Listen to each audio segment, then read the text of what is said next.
Nesta aula vamos aprender sobre os fundadores do Reiki e a história do Reiki. Um pouco resumido, já tenho essas aulas gravadas no YouTube de uma forma mais técnica, só que mesmo técnica a gente precisa de informação um pouco direta, então eu tenho aqui uns materiais que eu vou de algum momento ler para você, para a gente aprender um pouco mais sobre essa história tão incrível. O Reiki foi o Dr. Mikao Usui.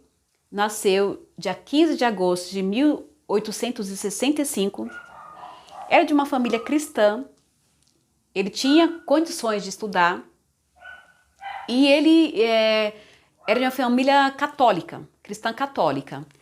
E ele decidiu estudar com os padres, com os freires. Só que as suas buscas internas eram tão grandes na questão espiritual que ele decidiu sair viajando à procura de conhecimento. Então ele foi para o hinduísmo, ele aprendeu hindu, foi na China, aprendeu técnicas na China, técnicas de medicina tradicional chinesa. Ele foi e ele viu que na técnica budista ele conseguiu ter, talvez, se encontrar, porque ele começou a praticar o budismo. A filosofia do budismo é o caminho do meio, e ele era um buscador. Então ele começou a buscar mais informações, mais conhecimento nessa área cristã. E em 1914 ele decidiu fazer uma técnica chamada Kiko, uma técnica de resistência, né? E fez um jejum de 21 dias. Por isso que é importante fazer o processo de 21 dias de limpeza energética que vem do tradicional Mikao Usui. E é importante esses 21 dias até porque tem uma reprogramação mental quando você faz 21 dias. Uma técnica, aquela técnica vira um hábito. Cria-se um ritmo e vira um hábito na nossa mente e depois vira um comportamento, né? E você não para mais de fazer ou se estimula sempre a fazer. Então, ele decidiu fazer um jejum em 1914, foi para o Monte Kurama, passou 21 dias lá em meditação. E em 21 dias, quando deu 21 dias, ele recebeu no seu registro os akáshicos, na sua mente, tela mental, como se fosse uma canalização. Alguns falam revelação mística, né? Mas eu, com alguns conhecimentos, eu acredito que foi uma canalização, ele recebeu do universo, nos seus registros akáshicos, na sua cabeça interna, na sua biblioteca de conhecimento interno espiritual. Os símbolos do Reiki apareceu para ele como numa tela mental, como se fosse uma revelação, uma canalização. A canalização se dá através do coronário e também no terceiro olho, na pituitária, pineal. Então ele viu os símbolos e entendeu o significado de cada símbolo e para que servia cada símbolo. Então depois que ele fez esses 21 dias, ele saiu, passou no local onde tinha um estabelecimento, tipo um hotel da época, né? E se alimentou. E neste local tinha uma pessoa doente, a filha do dono da estalagem. Acho que é estalagem mesmo o nome. E aí ele perguntou se podia colocar as mãos. Ele colocou e a mina ficou boa. Então ele sentiu que o Reiki veio para isso na vida dele. Então ele decidiu difundir o Reiki. Difundiu o Reiki, criou a escola de Reiki, conseguiu dar aulas de Reiki para aproximadamente 2.000 alunos. Somente 17 alunos foram mestrado, porque o Reiki antigamente, o processo de iniciação, de níveis, demorava de anos, 2 anos. O mestrado era bem mais para frente, porque era um método bem mais antigo da época, né? E se tinha essa mentalidade de ter um processo longo para você ter experiência com o Reiki, sentir o Reiki para poder depois virar um mestre ou um professor de Reiki. Então naquela época era assim. Ele teve alguns discípulos, teve mais de 2.000 alunos, e um dos seus discípulos, dos seus alunos, foi o Jiro Hayashi. O Hayashi era um oficial da Marinha, bem em 1902, na época da guerra entre a Rússia e o Japão.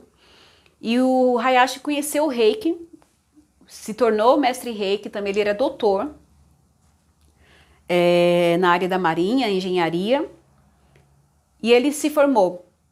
Em 1920, o Mikao Usui faleceu. Ele iniciou como mestre em 1925, e aí entra a segunda pessoa. O primeiro foi Mikao Usui, aí o Mikao Usui passou o conhecimento lá no Japão para Sujiro Hayashi. Hayashi, em seguida, passou todo o conhecimento para a Uou Takata, que é um nome japonês, então a forma de falar não é fácil, né? Mas a gente tenta. Ela, Takata, ela era cidadã japonesa, porém era imigrante e vivia no Havaí com a família. E ela ficou doente, eram pessoas também bem abastadas, né? Ela tinha um conhecimento, ela era estudada na época. Para uma mulher ser estudada, tinha que realmente ser de pessoas mais de posse na época.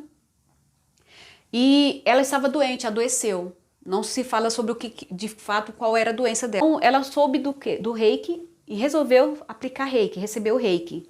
Foi até o Japão, procurou pelo Hayashi, e aí ela começou a receber. A história conta que ela recebeu 4 meses de reiki todo santo dia.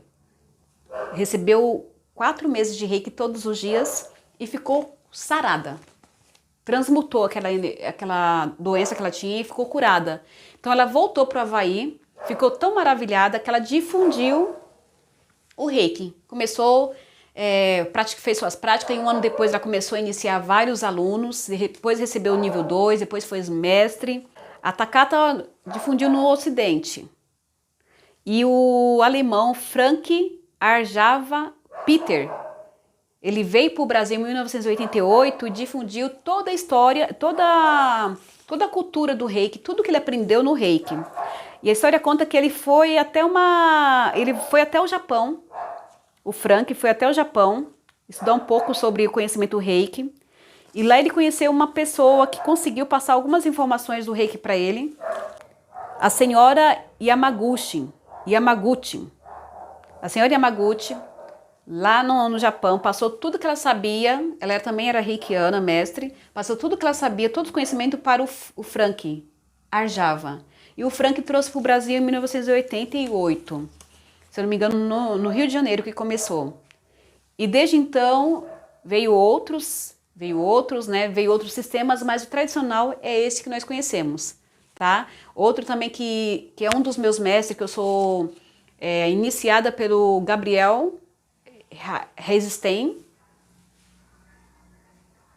é Reis, depois Stein, Gabriel Reis Stein, e o Gabriel foi iniciado pelo John DeCali, então eu também sou iniciada pelo John DeCali, e o John DeCali veio toda essa origem do Reiki Usui tibetano tradicional japonês. Tá bom? Então essa é a história. Não coloquei muito data nem nada, porque você encontra isso tudo no YouTube, é importante só a gente ter uma noção de quem foram as pessoas que fundaram o Reiki, que estiveram, né, nos trouxeram esse conhecimento tão incrível. O Reiki é difundido no mundo inteiro. Outra informação interessante também que eu anotei aqui, que o Reiki é reconhecido como terapia complementar integrativa no sistema, na Organização Mundial da Saúde, OMS, e aqui em São Paulo ela é aceita no SUS, Sistema Único de Saúde, que é reconhecido também, né, e aceito em hospitais como Albert Einstein, aceita essa prática.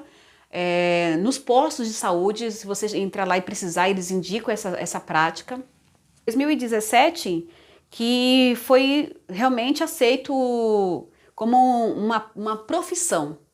Então, o terapeuta hoje, ele é um profissional da área de terapias integrativas e complementares no Brasil. E é aceito em todas as regiões. Você pode usar para o seu próprio benefício de bem-estar, autoestima, equilíbrio das emoções, equilíbrio mental, equilíbrio físico também, para dores internas, para proteção. Gratidão, até a próxima aula.